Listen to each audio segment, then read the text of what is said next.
அண்ணன் மன்சூர் அலிகான் அவர்களே, உங்கள் நடிப்பு பிடிக்கும் எங்களுக்கு. நீங்கள் ஒரு நல்ல வில்லன் கேரக்டர் நடிக்கக்கூடிய ஒரு நல்ல நடிகர். நீங்கள் இப்போ எங்கே சொம்படிக்கிறீங்க? சரி, அவங்களுக்கே பிரச்சாரம் பண்ணுங்க.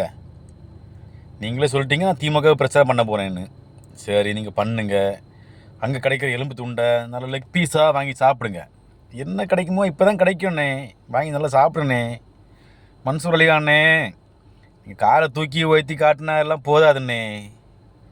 அண்ணே, தளபதி விஜய் அவர்கள் அரசியலுக்கு வந்திருக்கிறதே மக்கள் கூட பயணம் செய்வதற்கு தான்டா. அப்புறம் நீ என்ன சொல்லிக் கொடுக்குறியா அவருக்கு? மக்களோடு மக்களாக நிற்கணும். ஏன் விஜய் அவர்களுக்கு தெரியாதா? அரசியல் வர்றதே மக்களோடு மக்களாக நிற்கிறது தான் எல்லோரும் வர்றாங்க. நீ சொல்கிற கால் தடம் தரையில் படணும்.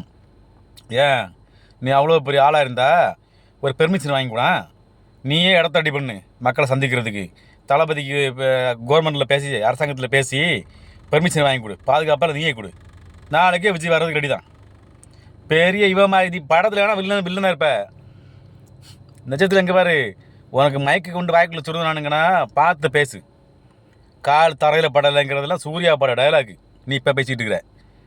படத்தை விட்டு வெளியே வானே, அரசியல் பற்றி பேசு. அரசியல் எப்படி பேசணும்போது கற்றுக்க, சரியா? காலு படலாம் ஹெலிகாப்டர் சுற்றிட்டு இருக்காருன்னு விஜய் எத்தனை நாள் ஹெலிகாப்டர் சுற்றி பார்த்தியா?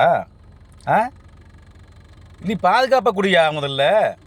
உங்களால் பாதுகாப்பாக கொடுக்க முடியாது. இப்படி தான் சொல்கிறது. காரு தரையில் படலை, அவர் மக்களோட மக்களாக நிற்க மாட்டேங்கிறாரு, பணக்காரங்க கூட சுற்றுறாரு. வாய்க்கு வந்ததெல்லாம் பேசிகிட்டு இருக்கிறியாண்ணே. நீ ஒரு நடிகர் மட்டும்தான், ஒரு படத்தை மட்டும் நடிக்க மட்டும் தான் பார்க்க முடியும். இந்த மாதிரி பேசிட்டு வச்சுக்கா தாறுமாறாக பேச விடுறீங்க. அப்புறம் தளபதி தரையில் கால் படுதோ படலையோ மக்களுக்கு நல்ல செய்ய வந்துருக்காரு. முடிஞ்சா நீ பாதுகாப்பை கொடு, ஒரு இடத்த ஃபிக்ஸ் பண்ணு, பாதுகாப்பை கொடு. அங்கே தளபதி கால் தடம் பதிப்பாருங்க. நீ பாதுகாப்பும் கொடுக்க மாட்டேன், வெளியே வந்தாலும் வரவிட மாட்டேங்கிறீங்க. அப்போ என்னத்த மீடியாவுக்கு சுண்ணி கிடச்சுன்னா வாயில் வந்து பேசுவியா? நடிப்பு மட்டும் தான் பிடிக்கும் மன்சூர் அலிகான்.